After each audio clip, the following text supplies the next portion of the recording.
Welcome to Secrets of the Invisible.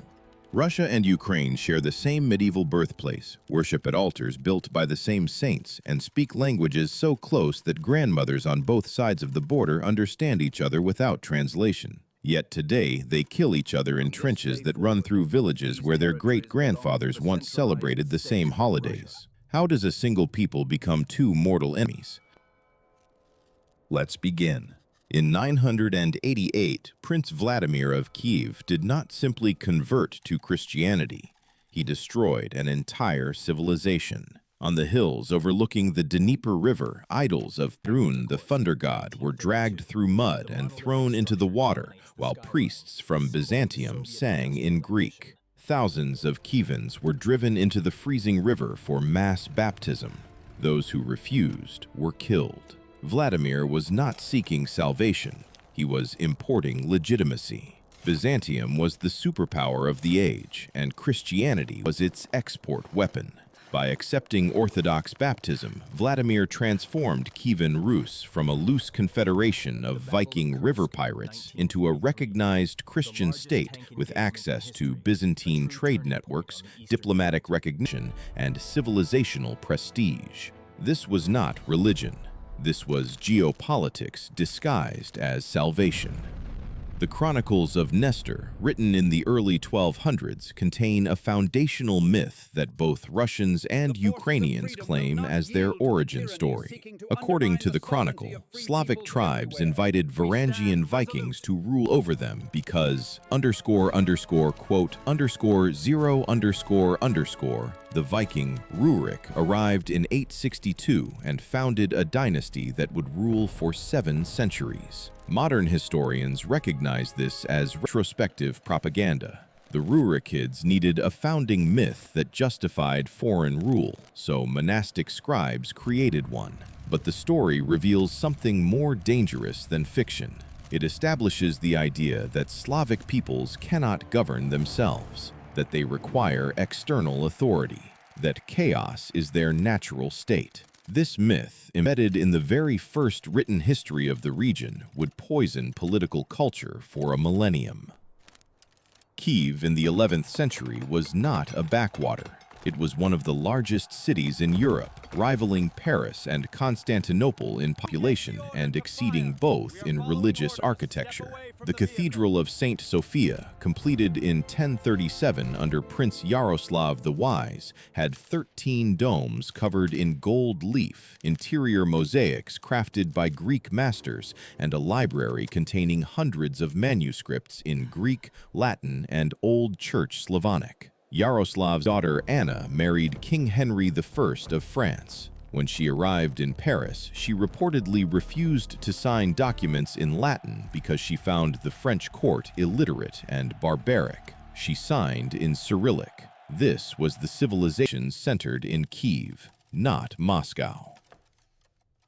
Moscow in the 11th century was a wooden fortress in a malarial swamp, mentioned in chronicles for the first time only in 1147. The hierarchy was clear. Kiev was the mother of Rus cities. Moscow was a provincial outpost.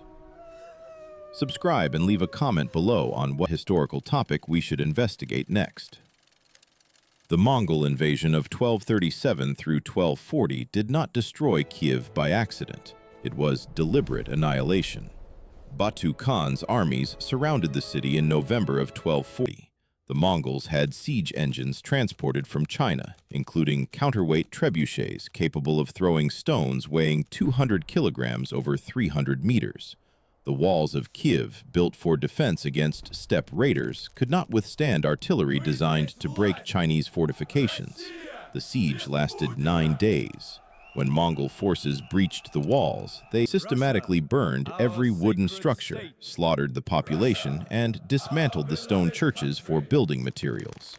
Archaeological excavations in the 20th century found layers of ash nearly 1 meter thick in some districts. The population of Kiev, estimated at 50,000 before the siege, fell to fewer than 200 inhabitants by 1250. The city was not conquered, it was erased. Moscow survived the Mongol invasion by collaboration. While Kiev burned, Moscow's Prince Yuri sent tribute and hostages to the Mongol capital at Sarai. In 1243, Yuri's son Alexander Nevsky traveled to Karakorum in Mongolia to receive a patent of authority from the Great Khan. Alexander understood that resistance meant destruction, submission meant survival and opportunity. Moscow became a tax collector for the Mongol Empire, extracting tribute from surrounding principalities and delivering it to Sarai. In exchange, Moscow received Mongol military support against rivals and was allowed to keep a percentage of collected taxes. This was not occupation. This was a franchise system. Moscow was not resisting the Mongol yoke. Moscow was wearing it as a badge of office.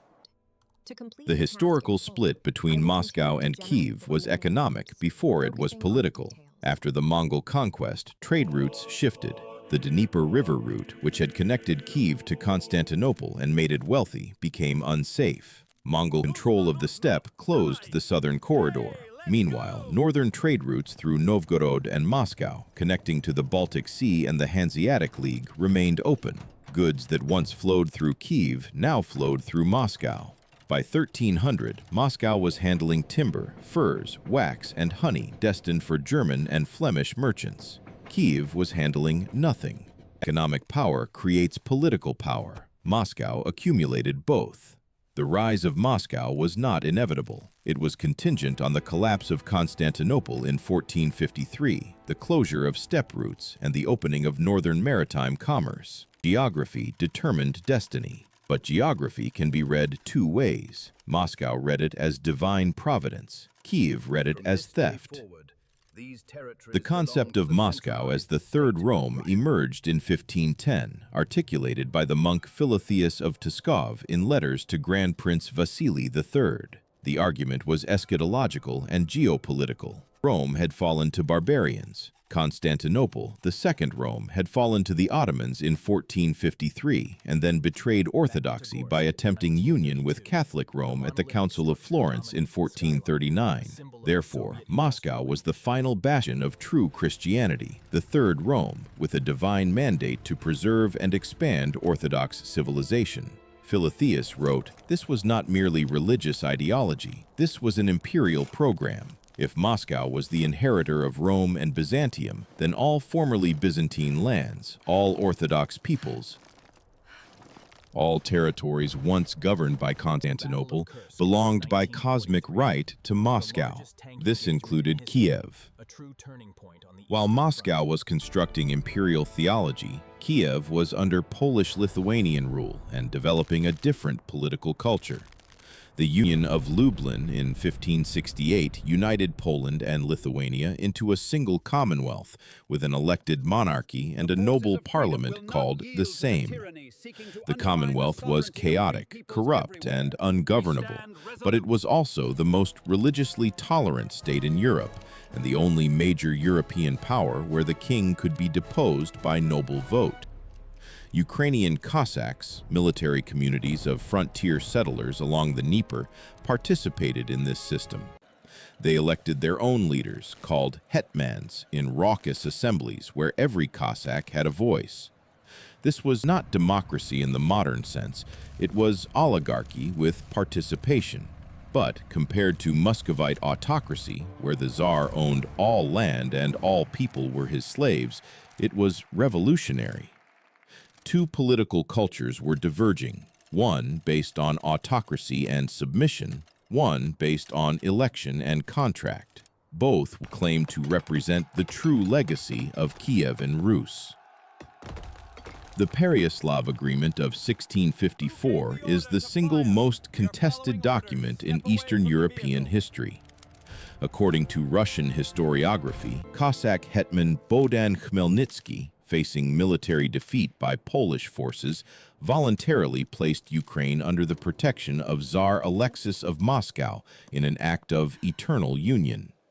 According to Ukrainian historiography, Khmelnytsky sought a temporary military alliance, not subjugation, and the agreement was a contract between equals, not a surrender. The original text of the agreement has never been found. What survives are later copies with variant wordings and Russian imperial decrees interpreting the agreement as full annexation. Khmelnytsky's own letters suggest he viewed the arrangement as conditional. In a letter to the Crimean Khan in 1655, he referred to Moscow as an ally, not a sovereign. Within 3 years, he was negotiating with Sweden and Transylvania to break with Moscow entirely. He died in 1657 before completing the break. Moscow retroactively declared him a loyal subject and claimed Ukraine in perpetuity. Pereyaslav became the founding myth of Russian-Ukrainian unity. But it was a myth built on a missing document and a dead man's silence. The Cossack Hetmanate, which existed from 1649 to 1764, was systematically destroyed by Moscow, not through conquest, but through administrative suffocation. The Hetmanate had its own treasury, legal code, diplomatic relations, and military structure. Moscow found this intolerable. In 1722, Tsar Peter I abolished the position of hetman entirely and placed Ukraine under the rule of the Little Russian Collegium, a body of Russian officials appointed by the Tsar. In 1764, Empress Catherine II abolished the hetmanate altogether and divided its territory into standard Russian provinces governed by Russian nobles. Cossack lands were distributed to Russian aristocrats as rewards for service. Cossack regiments were disbanded or integrated into the Russian army under Russian officers. The legal code of the hetmanate, based on Magdeburg law and Polish legal traditions, was replaced with the Russian code of laws.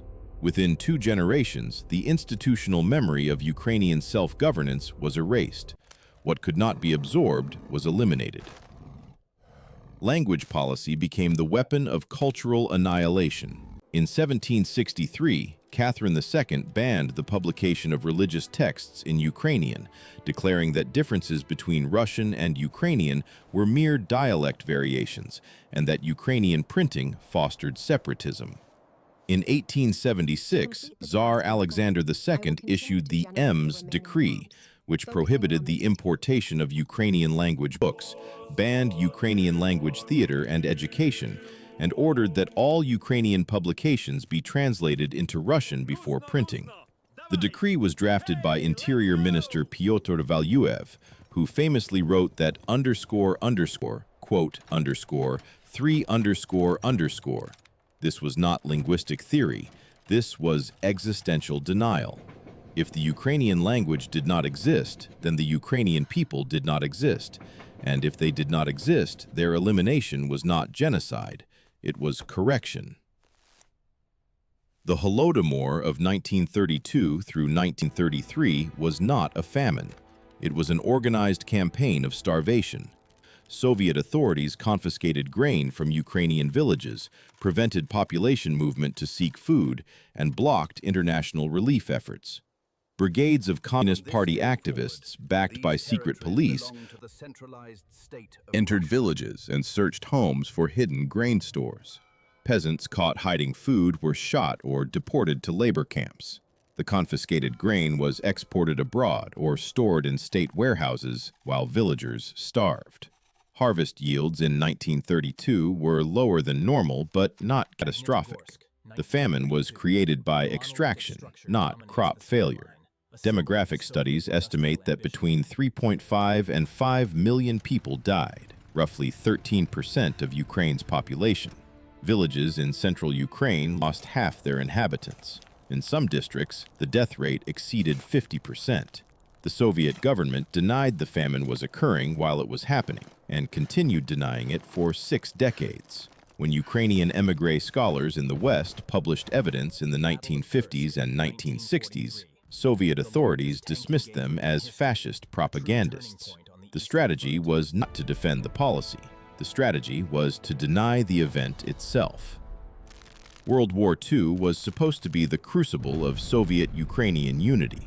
Soviet propaganda depicted the war as the Great Patriotic War, in which all Soviet peoples united against fascism. The reality was more complex. When German forces invaded in June 1941, Some Ukrainians welcomed them as liberators from Soviet rule.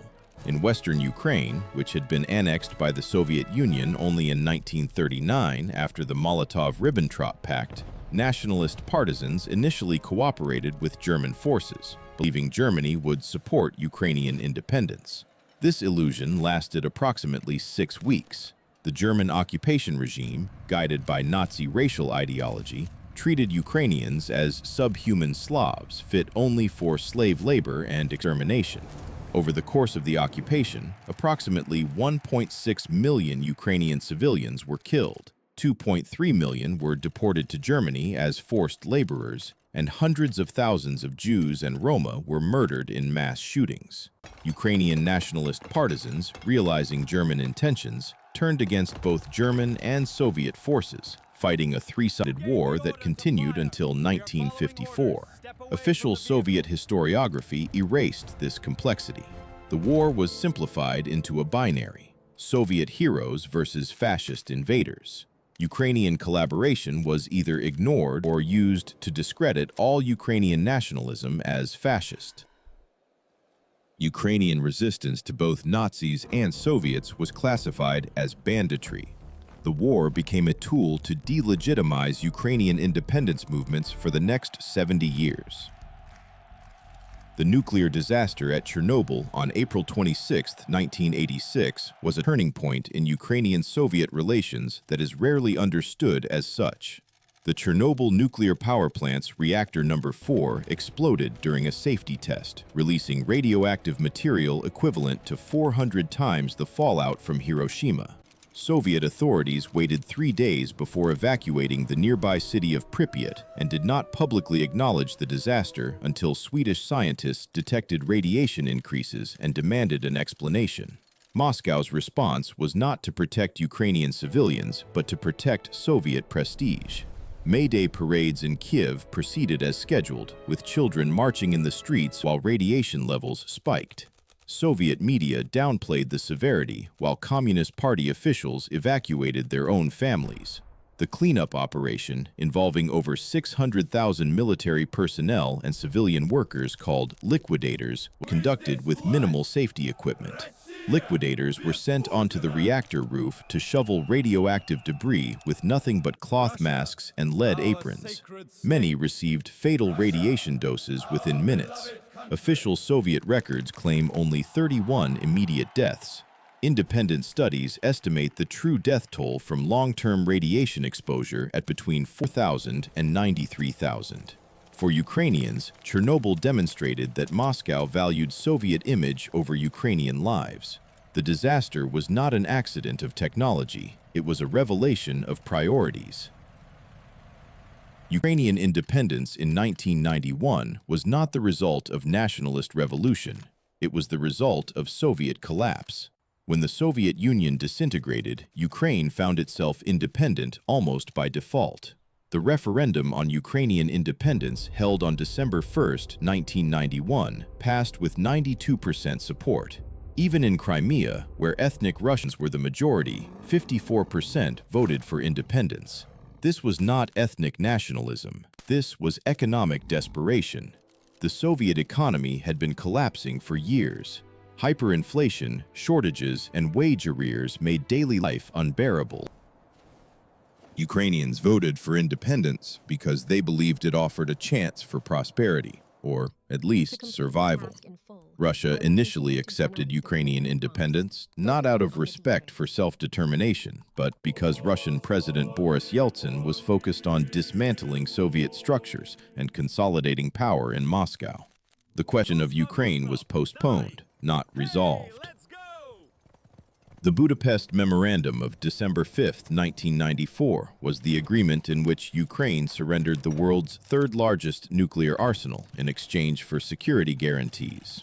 When the Soviet Union collapsed, Ukraine inherited approximately 1,800 strategic nuclear warheads, more than Britain, France, and China combined. The weapons were Soviet property, but they were physically located on Ukrainian soil and controlled by Ukrainian personnel. The United States, Russia, and Britain pressured Ukraine to give up the weapons, promising to respect Ukrainian sovereignty and territorial integrity in return. Ukraine complied. By June 1996, all nuclear warheads had been transferred to Russia for dismantling. In exchange, Ukraine received security assurances on paper. Not a treaty with enforcement mechanisms, not NATO membership, not a military alliance, just a memorandum. When Russia annexed Crimea in March 2014, Ukrainian officials invoked the Budapest Memorandum. The international response was economic sanctions and diplomatic condemnation, no military action, no restoration of territory. The lesson was clear: security guarantees without enforcement mechanisms are worthless. The Orange Revolution of 2004 was not about geopolitics. It was about election fraud. Presidential candidate Viktor Yanukovych, backed by Moscow, claimed victory in the runoff election against Viktor Yushchenko, backed by the West. Exit polls and independent observers reported widespread fraud, including ballot stuffing, voter intimidation, and manipulation of vote counts. Protesters filled Kyiv's Independence Square, known as the Maidan, demanding a revote. The protests lasted 17 days. The Supreme Court annulled the fraudulent results and ordered a new runoff. Yushchenko won the revote. Western media portrayed this as a triumph of democracy. Russian media portrayed it as a Western-backed coup. Both narratives were incomplete.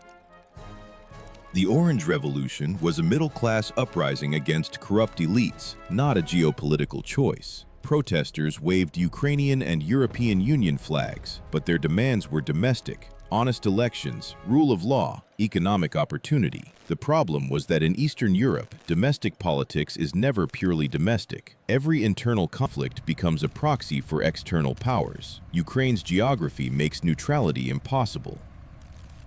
The Euromaidan protests of 2013 through 2014 began as a student demonstration against President Yanukovych's decision to suspend preparations for an association agreement with the European Union. On November 21, 2013, approximately 2,000 students gathered in Independence Square. The protest was small and peaceful. It would have dissipated within days. Then, riot police attacked. On the night of November 30th, Berkut special police units violently dispersed the protesters, beating students with batons and tear-gassing crowds. Videos of the violence went viral. The next day, over 100,000 people filled the Maidan, not to support European integration, but to protest police brutality. The government's response was escalation. On January 16, 2014, Parliament passed laws banning protests, criminalizing slander against officials, and allowing police to detain suspects without warrants. The laws were so draconian that they were immediately dubbed the dictatorship laws. Protests intensified. By February, clashes between protesters and police had killed over 100 people. On February 21st, Yanukovych signed an agreement with opposition leaders to hold early elections and form a unity government. Hours later, he fled to Russia. The revolution succeeded not because of foreign support, but because the government lost legitimacy through its own violence.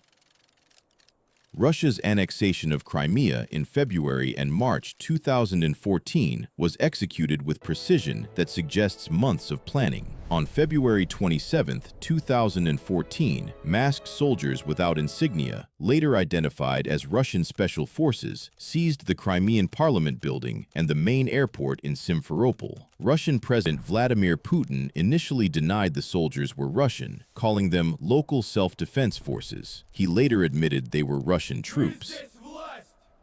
On March 16th, a referendum was held in Crimea on joining Russia. The vote, conducted under military occupation with no independent observers and no option to maintain the status quo, reported 96% in favor of annexation. International legal scholars universally condemned the referendum as invalid. Russia formalized the annexation on March 18th. The operation was nearly bloodless. Ukrainian military units in Crimea, surrounded and outnumbered, surrendered without significant resistance. The speed and efficiency revealed that this was not a spontaneous response to the Maidan Revolution. This was a prepared contingency plan activated when the opportunity arose.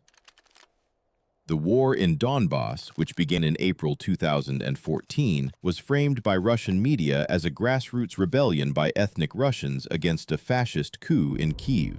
The facts tell a different story. The initial separatist uprisings in Donetsk and Luhansk were led not by local activists, but by Russian citizens, many with backgrounds in Russian military and intelligence services. Igor Girkin, also known as Strelkov, a Russian citizen and former Federal Security Service officer, led the seizure of the city of Sloviansk in April 2014. In a later interview, Girkin admitted that without Russian personnel and equipment, there would have been no uprising. He stated, "I was the one who pulled the trigger of this war. If our unit had not crossed the border, everything would have ended like in Kharkiv or Odessa. There would have been several dozen killed, burned, or arrested, and that would have been the end of it."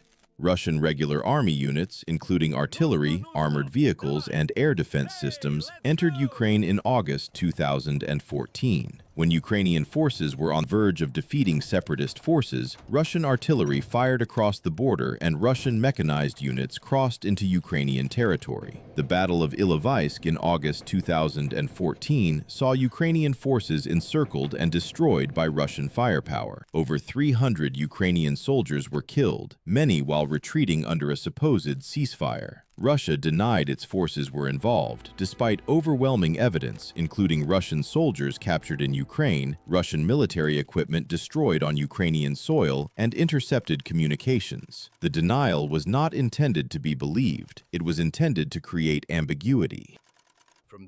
The Minsk Agreements, signed in September 2014 and February 2015, were designed to freeze the conflict, not resolve it. The agreements called for a ceasefire, withdrawal of heavy weapons, prisoner exchanges, constitutional reforms granting special status to separatist-held areas, and the return of Ukrainian control over the border with Russia. None of these provisions were fully implemented. Ceasefire violations occurred daily. Prisoner exchanges were sporadic. Constitutional reforms were blocked. Border control was never restored. The agreements were advantageous to Russia because they kept Ukraine in a state of suspended conflict, unable to join NATO or the European Union while contested territory remained unresolved, but also unable to decisively end the war. For 8 years, Donbass existed in a gray zone, not peace, not full war, but frozen conflict with periodic escalations. 1943.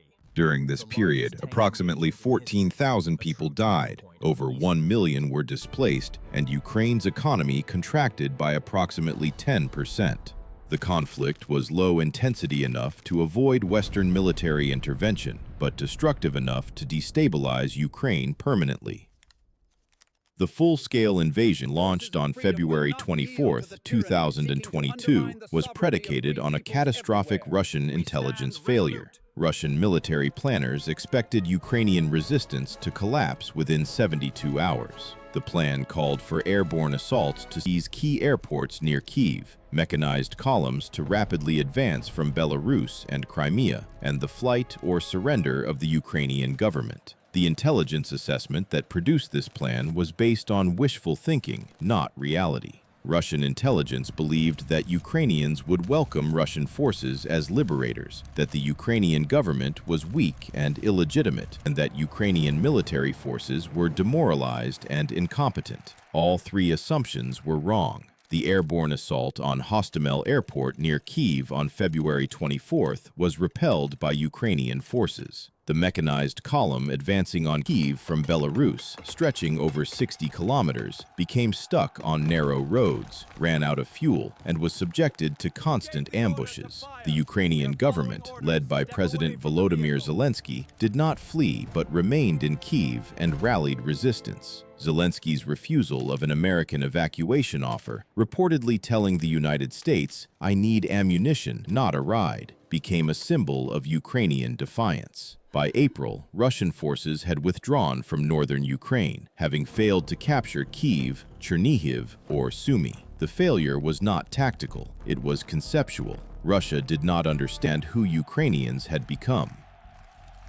The contrast between Russian and Ukrainian societies at war reveals the deeper divergence. Russia has returned to a model of autocratic mobilization in which the state commands total obedience and dissent is crushed. Independent media outlets have been closed, opposition politicians imprisoned or exiled, and laws passed criminalizing criticism of the military. The Russian economy has been restructured around war production, with defense spending consuming approximately 30% of the federal budget. Mobilization was declared in September 2022, drafting 300,000 men, many of whom were sent to the front with minimal training and inadequate equipment. Casualty rates are classified, but independent estimates suggest over 300,000 Russian soldiers have been killed or wounded since February 2022. The Russian population has largely accepted this, not through enthusiasm, but through apathy and fear. Ukraine, by contrast, has developed a culture of horizontal resistance. Volunteer networks coordinate supply deliveries to frontline units. Crowdfunding platforms raise money for drones and medical equipment. Civilian tech workers develop software for artillery targeting and reconnaissance. Local governments operate autonomously, making decisions without waiting for Kyiv's approval. This is not the result of government planning. It is the result of necessity. The Ukrainian state was too weak to organize total war, so society organized itself. This decentralized resilience, which Russian planners mistook for weakness, proved to be Ukraine's greatest strength. The biblical analogy in the title is not decorative. It is structural. Judah and Israel were one kingdom under David and Solomon. After Solomon's death, the kingdom split. Israel, the northern kingdom, was wealthier and larger.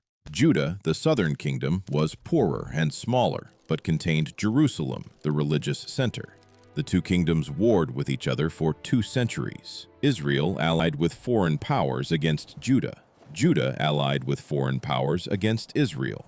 In 722 before the Common Era, the Assyrian Empire conquered Israel and deported its population. The northern kingdom disappeared. Judah survived and claimed to be the sole legitimate heir of the United Kingdom.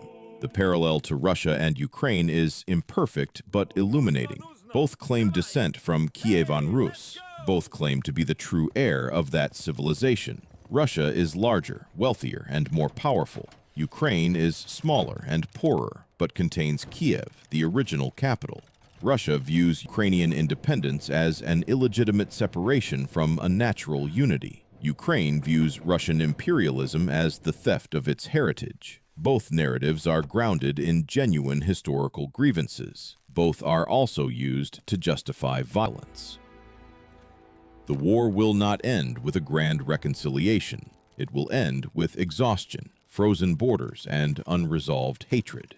Even if the fighting stops tomorrow, the underlying conflict will remain. Russia will continue to deny Ukrainian legitimacy. Ukraine will continue to resist Russian domination. The question is not whether they will reconcile. The question is whether the international system can prevent this conflict from consuming everything around it.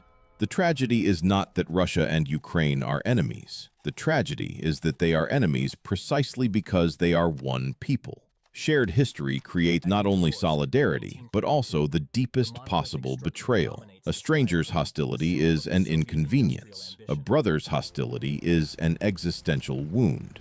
Russia and Ukraine understand each other too well to forgive and too deeply to forget. The war in Ukraine is not about territory. It is about the meaning of history.